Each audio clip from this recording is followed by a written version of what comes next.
Hi guys, welcome back to the Gold Nugget Gang Podcast. As you can tell, we are not at Bartertrade Singapore. We're in our new space, the Gold Nugget Gang Man Cave. Hideout. For now, it's very plain, whitish.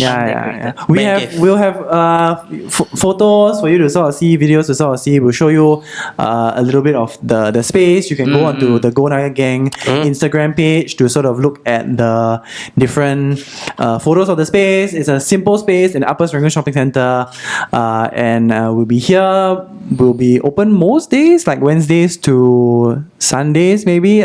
But do always double check the Instagram for the official opening hours.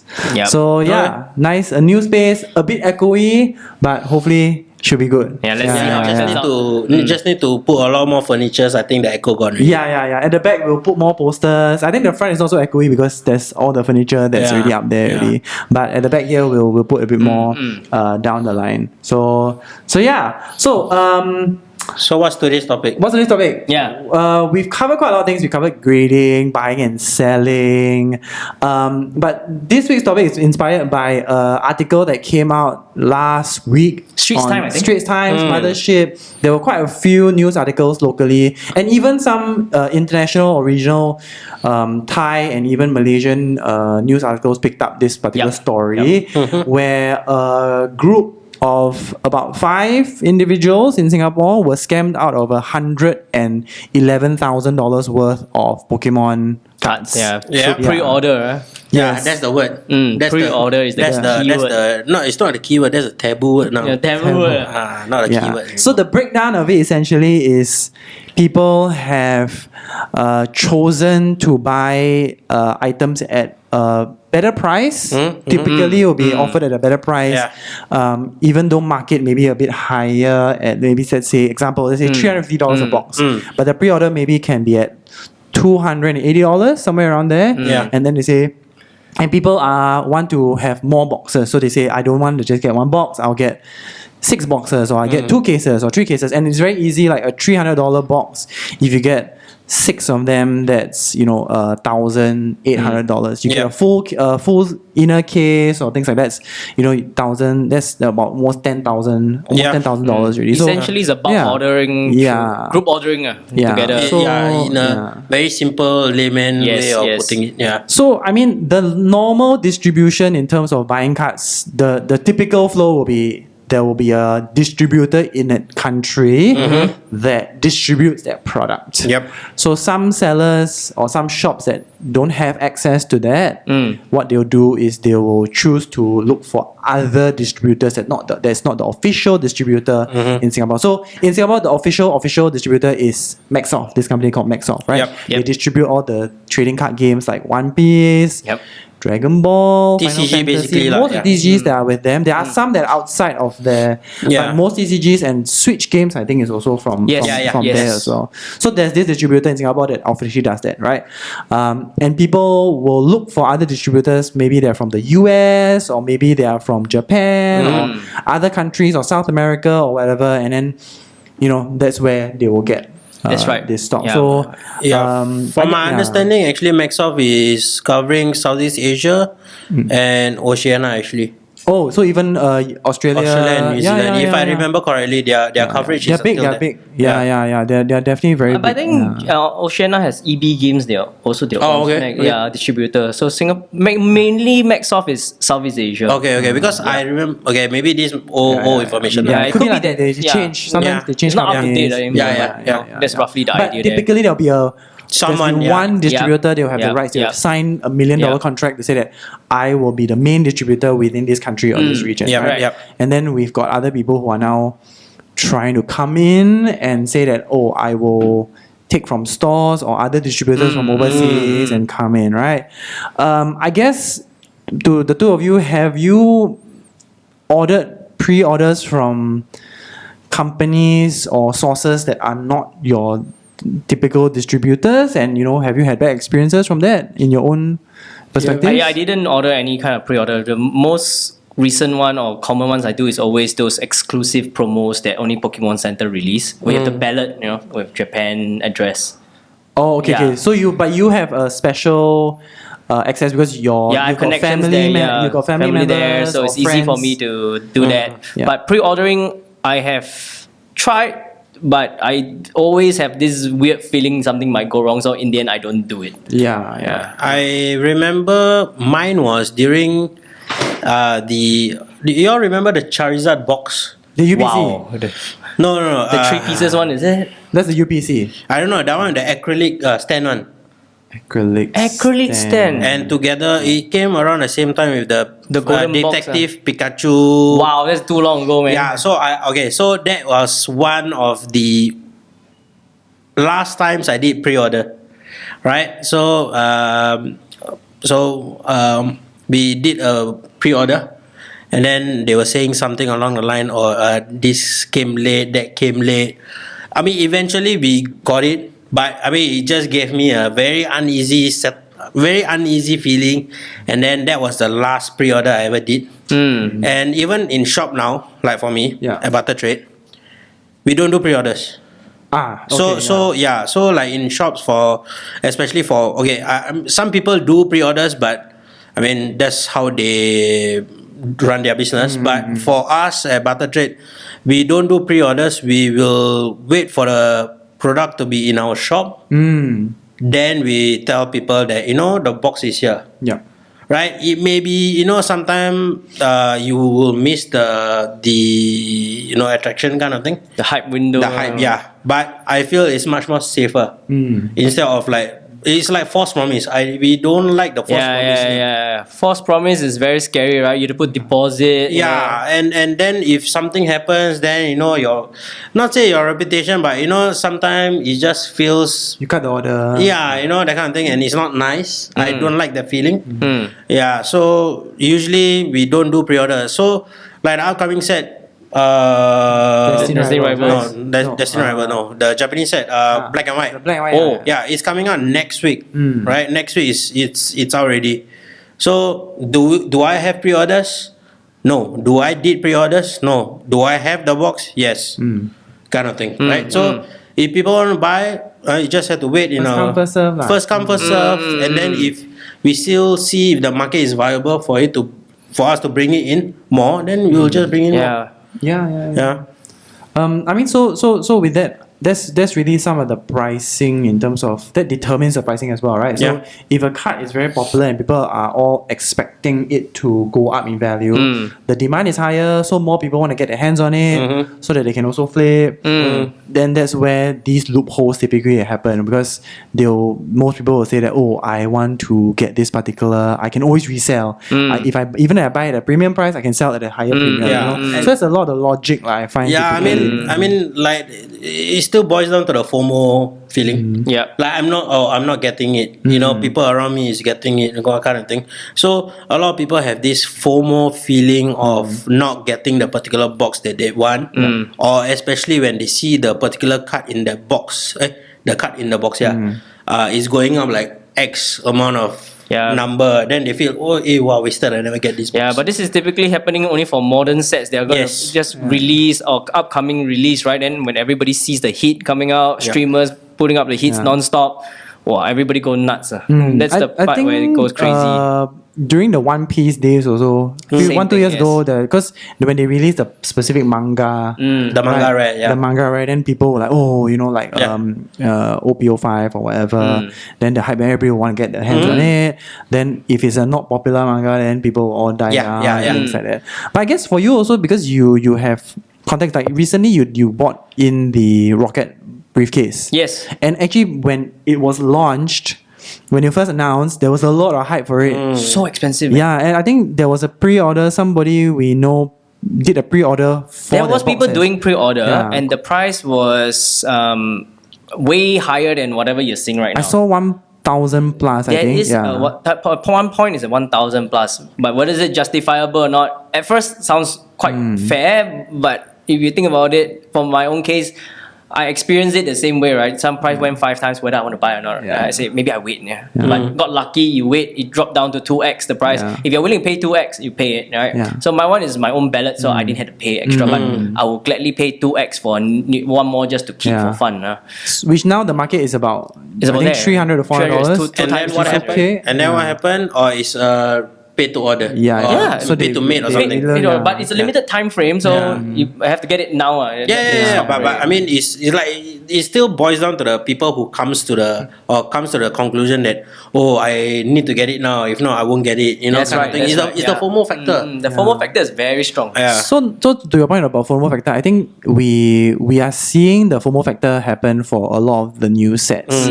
But we're not saying that everybody who does a pre-order is going to scam you or money. Yeah, that's there right, are that's right. legitimate, There's there are legitimate one, businesses Yes. who take your money, and then if you if the pre-orders get cut or whatever, then they'll just refund you, Yeah, right? yeah. So there's that. But I think what we're sort of saying is that we have to sort of make sure that you pre-order from the right people. Yeah. And always, and I think the legitimate sellers won't scam you of your money and run away. Yeah. They may cut your orders and then they may take the orders and then go and sell at a higher price.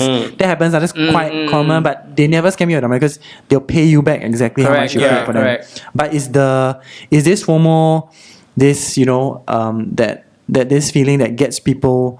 I think that's where the scammers see the Take opportunity. advantage of, right? Yes, Yeah. yes. So I think to lower their risk. I'm sure there are a few things that you can do, right? Yeah, I think back to when we first filmed our first episode, we talked about doing your due diligence and Yes. homework, right? Yep. Same thing goes for this kind of pre-order. No difference from buying slabs. Yep. By pre-orders, if you like pre-orders, you better check who the seller is. Yeah, Meet make up with sure the your own- seller. Get a legit context, and then if you be mindful that if something goes wrong, you are ready to lose the money, and you're going to have to file the police report. As simple as that. And I've seen cases for police reports where people they don't actually catch the guy, right? Like there's some cases It's where some of these very rare guys that they're it still happens, walking around and they don't really catch the person that sort of Correct. It depends on how much info the police gets from you, Yeah. right? If you got a phone number and it's not a prepaid number, and how do you want to charge Yeah, as well. how do you Yeah, transfer the yeah, money, and where do you go? Yeah, so there's a lot of quite these things that are there. So I think for pre-orders we have to always consider that as one way. So one thing to sort of look at as well. I think and hopefully people will not fall for some of these tricks that are there. Always be careful, buy from shops, buy from reputable stores and things like that. Yeah. Other than that, are there any other sort of scams or issues that you all have sort of seen in your own experience apart from these pre-order things? Types of scams. Yeah, quite like that. People can go whether quick ones or long haul I had ones. one recently. You want recently? You share us about that. Yeah. Want to buy a Detective Pikachu PSA 10 on Facebook? That's not expensive, right? About Expensive, 100. but it's 140, plus? 150. The person put 100. Like, wow, good deal, right? And then it just right across my house. So say I didn't want to put my deposit, so I said I come right now to your place and I collect, right? I went there, the person direct me up to the floor, and then when I get there, there was this little paper that's sticking in front of the door. So I got suspicious. I Is asked it in him, Hougang? Yeah, it's Hougang here. Just literally here. I just want to say the address already. But No, I also saw, basically, I saw the same post. Yeah. I left my house and then I drove towards there. But then so what I did was to try to not get scammed in a way to double confirm is I called the person. So he cut my cut the call. phone, He didn't pick up. Then he started to scold me. He said, why the on the messenger? why DF did you call me? Yeah. Then he said something about scold your mother, then blah blah blah. Wow. Okay. And things like that lah. So I guess it's a bit dodgy lah. Then I just U-turn and went home lah. But I went up to the door, so I saw the door had a signboard saying that his address has been used literally for all this like collection point for random items. So if you have paid the deposit, you need to file a police report. But it's super weird, right? The person even give me the name to who stays there. No, it's like a PayNow number. Also, the number is also, I saw it's a business number, The right? number is a business number. Yeah, it was a business number. Okay, talking about this. Okay, so recently, I mean, nothing happened to me. because like I said, I don't do this pre-order thing, Yes, or yes, I don't yes. really buy it, right? So what happened? What I heard is there's a scam. I think it was in one of the Pokemon Facebook pages or the Telegram group or whatever. They were talking about someone got scammed. Apparently, it's a girl. Yeah, Right. okay. Same one as my Oh. case. If that's the case, Same. It's a As long girl. as you didn't pay the deposit, you didn't lose money. Yeah. So this guy wanted to. Okay. So this girl was like trying to sell some ETBs and Okay. some shoe products and stuff. So this guy wanted it. So he said, "Okay, let me get this. Then she said, "Okay. So but you want this or not?" Like, yeah. So then after that, our like let's say agreed upon 3 different ETBs. Then this person was asking, "Hey, you want this additional stuff? I just found out I got this also."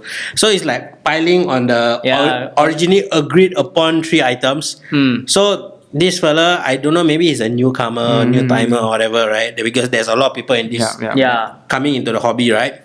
So maybe he's one of them. So he naively go pay the thing. Right? He go pay for the 3 ETBs and whatever. Then after that, when enticed more, then about this box, that box and whatever, in the end, paid even more for that, right? So basically, you know where is he going, right? So this fella just keep on paying, and when like set up, like ask for a address and everything, like because it's delivery, so it's a lot of boxes already. At this point, I think there was like 7-8 boxes of ETBs. Oh, that's a few $100s lah. Yeah, 7-8 boxes of ETBs already. So then after that, like to me, it's like, oh, okay, like I mean, because we all read the scene for quite some time, we know what's happening, right? So then I just kept on reading, and then she was saying was busy at work, late for reply, late to reply, all these statements. Typical excuses, yeah. Then after that, I think prompted 1 or 2 more times and Disappeared. Yeah, nothing new. It's a very standard move. No, and the worst thing, this she was keep on saying, if it's a fake account, please just go complain to police. Yeah. Because there's what I forget what is it, IC number or it's a business account. It's not like it's not a handphone number. Because the business account is linked to a design company Interior design or something like that. Something like that. So it's, I mean, all this is like very shady already. Firstly, okay, for this like, if you guys listening, right, one of the things that you should watch out is when you do payment, who you're paying to, right? I mean, sometimes the phone number also can be shady, but don't ever do online payments to shops. I mean, legit shops, yes, but these UE numbers, then after it, you are buying Pokemon products, but the company name is something else. Something private limited or designer private limited. It doesn't make sense. So actually, from a legal perspective, right, I'm not a lawyer, so don't quote me on this. But the understanding is, because I've recently set up an ACRA for myself, and the reason why people will say that, oh, you should set up a private limited over, let's say, a sole proprietorship is that if anybody sues the private limited, the bankruptcy is there only. The private limited, you're not liable as an individual. Correct. So now that I think about it, right, if I were to run a scam, not that I have run any scams, but if I were to run a scam, I would almost run it with the private business, limited, private limited. Then I can almost claim that, oh, somebody within my company was doing this thing, So and then blah blah blah. Correct. So most probably this is what these geniuses are thinking about. Not bad, quite smart. Because think elaborate. Because like as long you got a company under a name which is a private limited, you can do anything. And actually, if you think about it, historically speaking, a lot of people have used sort of private limiteds to sort of scam people. Then they close the private limited, then they open a new private limited. This is very, very prominent. Okay, don't quote me. This is very, very prominent in interior design. And also last time wedding photography also, there was quite a few that they will take the deposits, then they'll close the business, and then on your day of your wedding, there's nobody show there. up, right? So quite common now. So the private limited one may be something to consider and think about. So just be careful when you are doing discount payments, especially you never met this person, someone online, and then the payment is not a phone but a A weird Yuan, number, yes. Yeah. just be careful. Yeah, but to be honest, Singapore is very small. It's Yeah. better to meet up just for your Yeah. own safety Yeah, of your yeah, wallet. You know? Especially when you're, like for example, in this case, 7-8 boxes. It's insane, Yeah. man. You go and collect yourself. Check through the item whether Yeah, it's legit first, right? Yeah, that kind of thing. So It's something that if you're gonna buy this bulk, don't take the delivery as the promise. yeah, unless you know the person. Like if you know the person, then if anything were to happen, at least you can confront the person. You know where they That's live, right, that's right. Yeah, whether it's so but this school guy or is a something, yeah. is a random Yeah, person, yeah, and then for me, I always when I used to sell singles or slabs last time, like before even doing before starting barter trade, and this was during my rebirth days, right? So I'll meet the person, like face to face, meet the person, yes. and then do the trade, like because. Correct. Like okay, I mean Gengars are not cheap. Yeah. Yeah. So back then also Gengars are expensive. Mm. Right. So I rather deal with them face to face. Then at least it's I can explain. Okay, this card is here got spot, there got spot, whatever thing. Be as genuine as possible, lor. Yeah. Yeah. Yeah. But not many people are like that, lah. Correct. Yeah. Even for like my own case, the recent one I was just telling you about, Yeah. right? I chose POC, The point of Hougang, collection. Hougang. Just Hougang, there, go there. I go in Nothing to do person. nothing to do with okay. workers' party, Oh, don't But bring up yeah, political things. To the point what you said, Singapore is small. Yeah, just Right. go. Just go and meet. Let's go, yeah. Yeah. So actually, the one point you touched on, which leads us to our next part, is actually quite interesting. Which is you talk about the ETBs, and ETBs are a sealed product, and there have been cases locally where people have resealed poncho boxes. Yeah, I think string wrapping is very easy to mimic. This happens for Pokemon games, especially the vintage ones are all string wraps. Yeah. So then you cannot distinguish whether is it opened, changed, and then resealed back or not. Yes. Which the ones that don't have the printing, like now modern day booster boxes, they have the extra printing, right? Yeah. on the shrink wrap, right? But actually, I can go to Taobao and I can buy the shrink wrap, use the iron, And do it, and then I can seal myself. Yeah, but then it goes down to be a knowledge whether the texture is the right thing, the right. shape of the Yes. How crispy the how crispy it is, the and plastic is. The feeling, like the hands-on and the feeling logo on the yeah. thing, Okay. So yeah, I mean mostly you can do that for Japanese products. Because English products got if you realize, got a Pokemon Yeah. the logo. Pokeball on it, right? Yeah, but so Japanese products are like quite plain. Actually, no, it's not. It's plain. Yeah. Right? There's no So design. it's- There's no design. Yeah, it's much easier to do on That's right, Japanese that's right. products. Yes, So yes, like yes. what you say, the poncho, Quite common. quite common. Yeah, I think there was a guy that bought a poncho box a few years ago, and when he opened it inside, it was just Yeah, the nothing. US trade show has a lot. Once Yeah, a if, lot. Oh if my you actually God. sell a trade in a poncho box, they insist that they have to open Yeah. live Yeah, on yeah. stream Yeah. to see whether even it's Yeah. a legit thing inside, right? Because they don't care about the silk thing; they want the actual poncho card inside to be graded. Right? Yeah. So it's not uncommon now. People are playing around with all these string wraps, right? And they can do, I think, like even Logan Paul's case where he bought the base set, the right? base set. Oh my God, that's. So they had actually the outer grey, the outer brown box.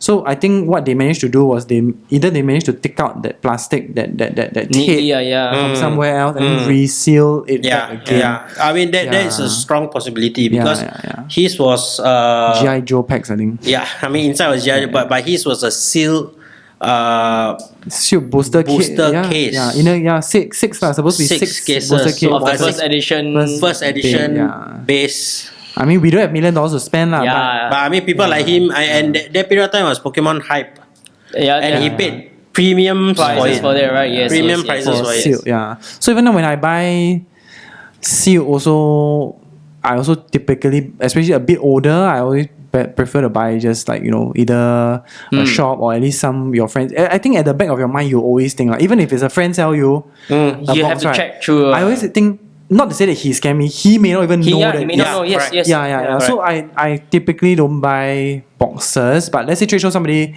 comes and offers us a box, right?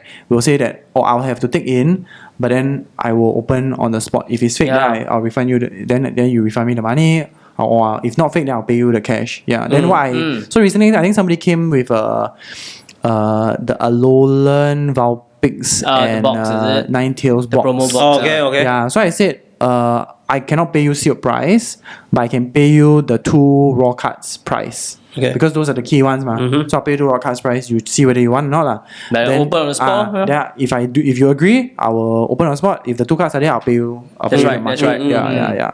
So I think he was thinking about it. I think he wanted to get a bit more money, which is totally fine with him. But I think that's if I was as a buyer. These are things that we have to do to cover ourselves. Yeah, I think that's a very fair thing to do, right? Because this is silk box. It's not even a silk booster pack. It's totally different, right? So, talking about seal booster packs, booster there's another one. There's another one, but also quite common. We've seen quite a lot of. I think locally TikTok doesn't do the sealed packs that often. No. But it's quite funny because we see US Instagram quite a lot, right? I think there was one case where this guy he basically opened up the modern packs and then he resealed the modern packs. But stupidly, what he did was when he resealed the modern packs, he resealed it with an energy that had somebody's name on it. He was thinking when you do orders, right? They say you do live stream, you order, you write the person's name, what they order. Yes. So as he was opening the pack had the name or something. He's stunned. He's like, oh, I've just exposed myself for scamming somebody, and reselling packs. Yeah. But reselling packs also, I think there was a lot of people who were quite. For one period, I think a lot of people were quite worried. Yes, because resale. I think a lot of people had no knowledge on what is a resale pack, how it looks like, and what are the markers to look for. So it's very scary to buy like vintage booster packs. Even like semi-modern ones are really quite tough to distinguish whether they are resealed or not. So you need some knowledge and a lot of homework to see how the sealing originally was done and compare back. So I mean, generally all these sealings are done with a certain amount of heat and a certain level of adhesive. And there's a shape to the sealing cream. also. The cream is very important. So like if you can see, I mean, one telltale sign is whether sometimes when they heat like repack the thing, right? You can see whether the alignment is off the pack, hard to open also. Hard to open, because packs. I don't know. Some people find it so difficult to open packs, but packs are actually easy to open. Right? If you got a English technique, packs are easier than Japanese packs. English packs because got more surface area because more cards, so it's easier. But so packs are actually tend to open up easier because that's why there's a flip and then you just pull. Right. For Japanese one, there's a long cream, long cream, and then you just pull the tab. Right. So if you find that the tab, right, for the English ones or even the Japanese ones, you find them very hard, very very hard to come out. That is essentially about that. That's one of the telltale signs. So I mean, I do a lot of not only me and because every Friday we do live, right? So I open too many packs to know what is real and what is fake already.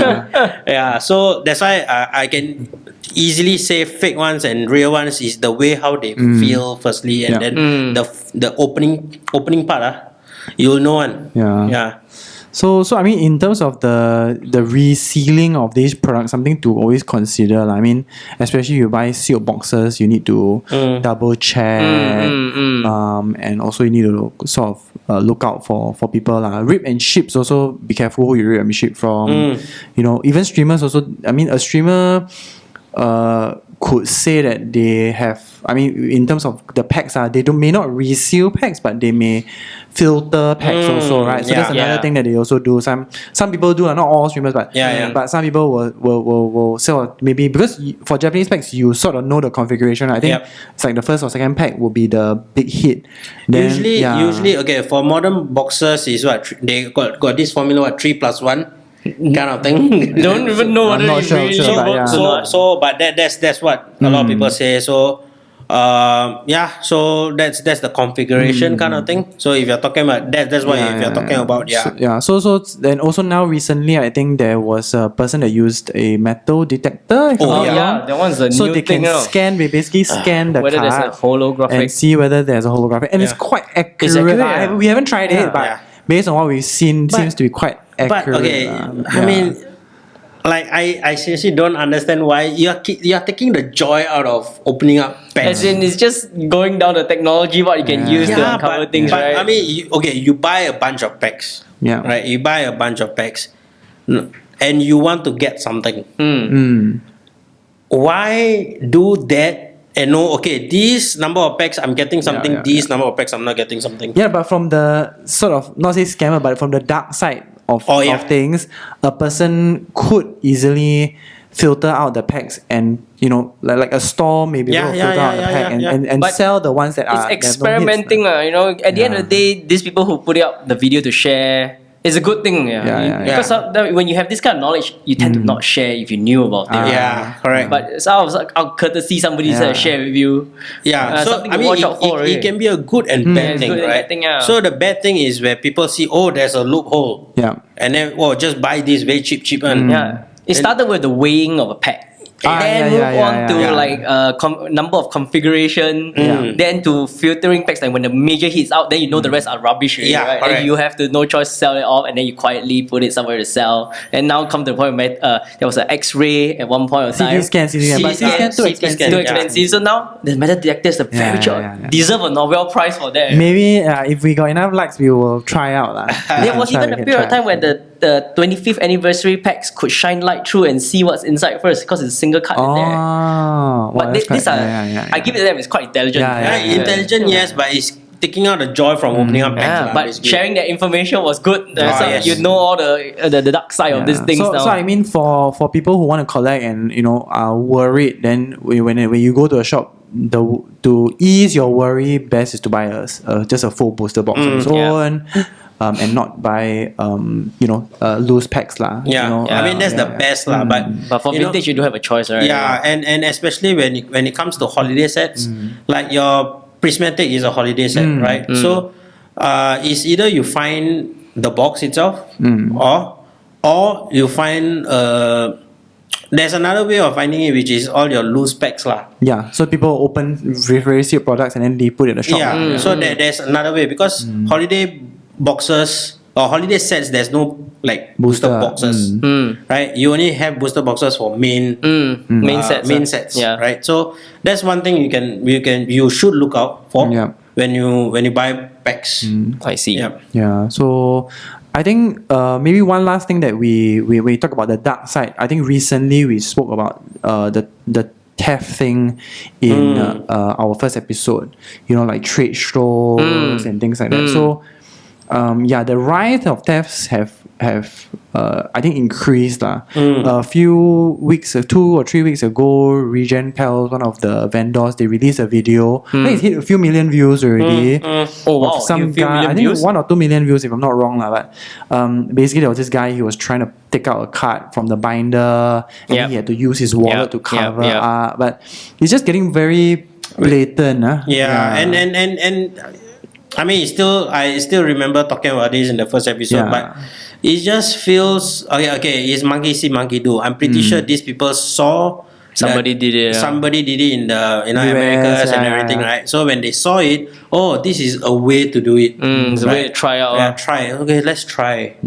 So maybe most probably they'll try something small first. Then after when they get this is the way to do it, then they will try something on a very bigger scale, and that's where you got to be careful on your binders, because binders are easily for people to just slide. Right. I mean, slabs is a bit more tough, but still people do it lah. I mean, not saying people don't do it lah. It's just you need some skill to swipe some slabs. But it's easy for people to binders is much easier. Yes, because they take it up and then they move away from the table a little bit. Take a cut out, pass the friend show a bit. Acting here, all these major Star Wars actors. And this thing is you can't control. Like you can control, guys, leave the table, leave the binder on the table. But the thing is, even then also can be done. We have seen like that video. I think is the binder is on the table. It's on the table. He basically tries to take out, but I think if a person is sort of holding the binder too long, his hand got too many movements. Quite obvious. It's dodgy. It's dodgy. But then so that's why. You should have an eagle eye on such, instances where you feel something is going to happen or whatever. Sometimes you got this gut feeling. sixth sense, maybe, you know, something is going to happen. Just sometimes you just trust the feeling. Yeah. Or just lower your risk, I think sometimes. Like for me, with opening the Gold Nugget Gang now at Upper Serangoon Shopping Centre, there's a small plug for our store. We also, before we put up any steps, we make sure that there was electricity so that we can put the CCTV cameras. Then all of the racks also have locks as well. Yeah, well, we also actually do check through the cards before putting up. We don't want to sell fake stuff, right? So all these things we sort of have to be a bit more vigilant, aware, and aware on the things that you're doing, actually. So even for us, one good thing about this mall is that 10 p.m. nobody's gonna come. They lock the door. Only security is out. It's not as if like some malls where after a certain time you can still enter. Yeah, but this one you totally cannot even enter. Like even as a tenant, I can't even enter this mall after 10 o'clock. Right. Yeah. Then they only open the doors at 9:30 or something like that, so that between that time nobody's gonna come in. Yeah. So I mean yesterday I saw the CCTV camera. There was like motion outside, but I guess that was just the security guard sort of walking through lah.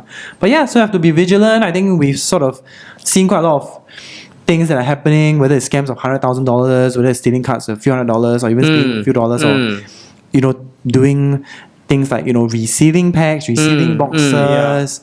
I think as there's more hype, because even like we think about it, the Facebook groups that we've been on in Singapore, I remember when we first started out, there was only one group that was like maybe only one major group, 9,000 now there's 3 groups that are like 15,000 or 18,000. So constantly more people are joining. There's even a feedback group now. Which actually good plug. So we should plug the feedback group. I think you can go and check out. You can go and search for I think Pokemon Singapore feedback group or something. Group. So that's one good way where you can check in terms of who are the people to watch out for, right? Yeah. But also one more point. I think Malaysia recently one thing happened was that there was a scammer that didn't send cards. And what they did is they closed the account, right, so that you cannot talk to them, I cannot respond to them. Then few months or few weeks later, they will reopen the account with a different name. Oh, that's not uncommon. So also sometimes you have to sort of see the name, the profile, the photo, or things like that. Too pretty, it's a problem already. Or they call you handsome. All these are like try not to. So. But anything else in terms of that we didn't touch upon that you think we should sort of cover? I think for now looks good, but I think we can summarize up like what things that we should look out for, right? I think in general you do not pay deposits if you can. Try not to. Unless it's reputable. And then if you're gonna buy something or pre-order something, meet up with the person directly. Face to face. Check through the phone numbers. That's one, and then take a picture of whatever transaction you have made to the person. As a own, it's a personal record. Because these are things that probably you need to submit to the police. If anything happens, right? So these are at least my key points there. Take a selfie with the person. I mean, they also can for your own testimonial. It's a good thing, right? Give the person a good reputation. Thumbs up. I'll give you 5 stars for the review. Maybe a good review. Fair enough. But I mean, like you must be very, like what you said, due diligence. You need to do your own due diligence before even selling or buying in stuff, right? So either slabs, seal products, whatever it is, you must do your own due diligence on the things that you're buying or selling, because sometimes like it's the same thing as what happened to you a couple of weeks ago about the slab, the fake slab thing. Remember? Oh yeah. We saw the fake slab online. Lucky we know how to look out for distinguish and everything. Distinguish. Yeah. But there are people who are gullible enough. And one thing is, if the price is too good to be true, usually it's fake. That is usually true. It's fake. And it always will pique my interest because the person that you went to the guy's house, right? He put 4 slabs for sale and each for $50. Then I think good price, but maybe he doesn't know the market. It wasn't super high value. Yeah. That thought to my mind is like it wasn't super high value. It was like maybe it was not maybe cut about 30%. So 30% is quite hard to find, right? So I then left the house, the car, then I tried the call, then in the end I was like, okay, never mind. It was a U-turn, go home. It's a scam. So just be mindful and watchful on this kind of stuff, basically. But I think most of the things we covered today are for more for local scam kind of acts, right? But I think it applies internationally also. So I think international ones we'll cover another time. That one needs somebody else with more expertise dealing with that. But for just locally, I think we covered quite a lot of things. Yeah, it's pretty much any case that has happened before. I mean, like especially for us when we do trade shows, just have to like stick to your own rules on the binder has to be on the table. There's even if it's your friend, binder is on the table. There's no customer first, even for trade show, man. You protect your own stuff. Yeah, exactly. Because most of these places rarely has CCTV. I mean, if have also, it's very difficult. I say it's too packed already. You just exactly. can't catch It's the guy. just like a lot of stuff happening.